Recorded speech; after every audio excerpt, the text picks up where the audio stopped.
Welcome back, everybody, for another deep dive. Today, we're tackling a topic that's, well, kind of tough to talk about.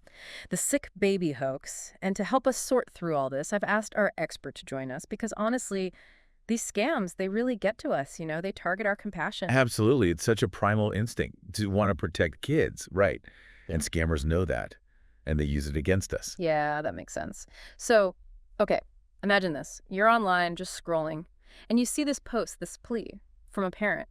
Their kid is sick, like really sick, needs some crazy expensive surgery, time is running out, every second counts. Maybe there's even pictures, medical documents, or like photos of the child looking so vulnerable. It's almost like they're engineered to overwhelm you with emotion. It's not just an email anymore. These scams are everywhere. Social media, those crowdfunding sites. Sometimes they even involve real children. Wait, real children? Yeah. Sadly, it happens. Sometimes the scammers, it's their own kids or kids they know, and they make them pretend to be sick, or they completely make up a condition. That's just awful. I can't even imagine exploiting a child like that. But hold on. If all this is online, can't people just, like, Google it, check if it's real? You'd think so, right? Yeah. But that's the thing. They play on that impulse. When you see a child suffering, you want to act fast. They create this story. That makes you want to jump in and help immediately. It's counting on us to react emotionally before we have time to think. Exactly. Our empathy kind of overrides our common sense. So one big red flag is when it sounds too good to be true. Okay. I'm listening. Think about it. Miracle cure, life-saving surgery. Yeah. But it only costs a tiny bit of money. Yeah, okay. If it feels fishy, like too easy, too cheap, that's when you got to stop and do some digging. Right. It's like those old email scams, the Nigerian prince offering you millions, obviously fake. But this is different. It's a sick child. So how do you even start checking? Like, if I want to be sure a campaign is legit. Verification is key. Luckily, there are some great resources out there, like websites that track charities. Charity Navigator, GiveWell. They can tell you if an organization is real, registered, reputable. And don't be afraid to go straight to the source. What do you mean? Like if they mention a hospital, call them. If there's a doctor's name, see if that doctor actually exists. That's smart. I never thought of that. So we got to be like digital detectives. I like that. That's exactly it. You got to be a little skeptical. And you know what? Legitimate organizations, they're happy to answer questions. They're transparent. It's the ones who get all defensive when you start asking. Those are the ones to watch out for. Good point. Okay, so far, we've got to be wary of that too good to be true feeling. And we need to do our research. Check those charity websites and contact the sources directly if we can. Anything else we should be on the lookout for? Oh, absolutely. There's a lot more to unpack here. Like, how do these scammers actually use real children in their schemes? And what about the cases where they use stolen photos and videos? Whoa, stolen photos. That's just messed up. It is. It's a growing problem, unfortunately. And it makes it even harder to figure out what's real and what's not. Okay, we're definitely going to get into all that. But first, a quick break. So before the break, we were talking about how scammers actually use real children and these hoaxes. Like, how does that even work? Do they force them to act sick or something? Yeah, sometimes it's like that. It's really messed up. They use their own kids or kids they have access to. Yeah.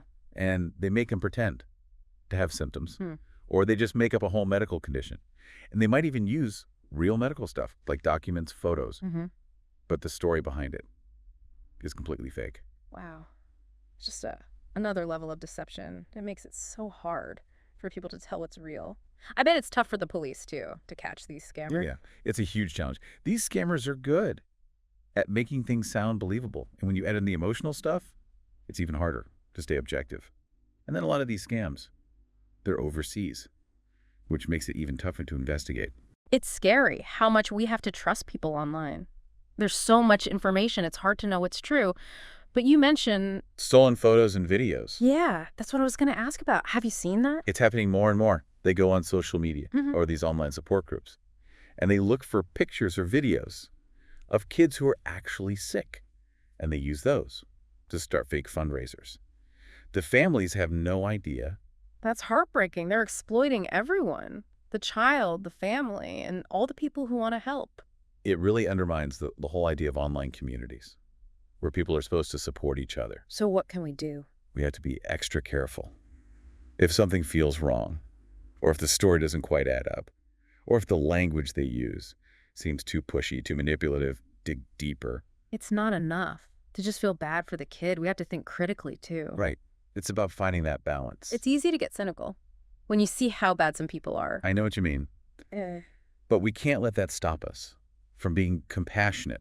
So how do we do both? How do we stay compassionate but not get scammed? It starts with awareness, like we're doing right now.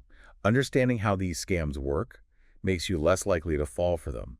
And then it's about using your critical thinking skills. So don't just react emotionally. Take a minute to actually think about it. Yeah. Look for things that don't make sense. Do your research. Check the facts.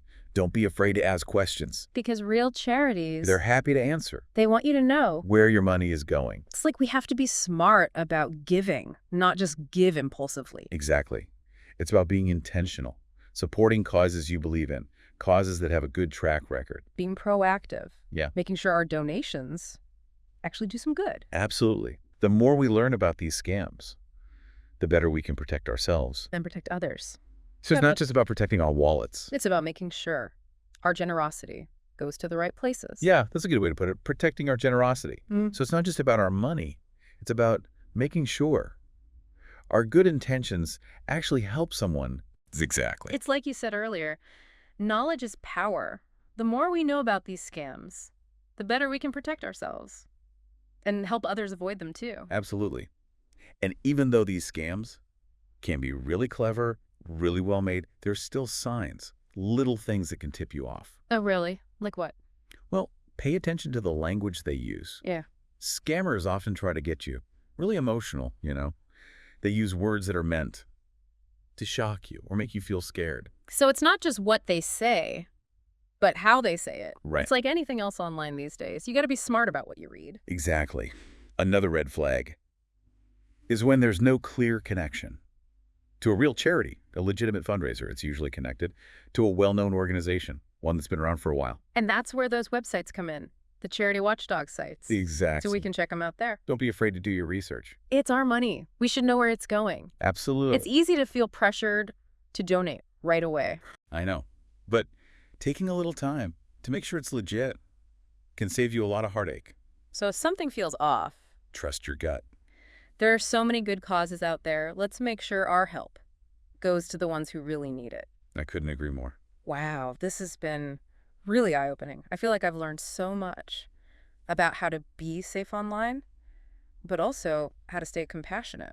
That's what we're aiming for. That balance. Awareness is key. The more we talk about these scams, the less power they have. So true. Well, thank you so much for sharing your expertise with us. This has been incredibly helpful. My pleasure. Glad to be here. And to our listeners, thanks for joining us for this deep dive into the world of sick baby hoaxes. It's not an easy topic, but we hope you found it informative and empowering. Remember, you don't have to choose between compassion and critical thinking. You can have both. By being informed and careful, you can make sure your generosity makes a real difference. So next time you see a plea for help online, take a moment, pause, think it through, do a little digging.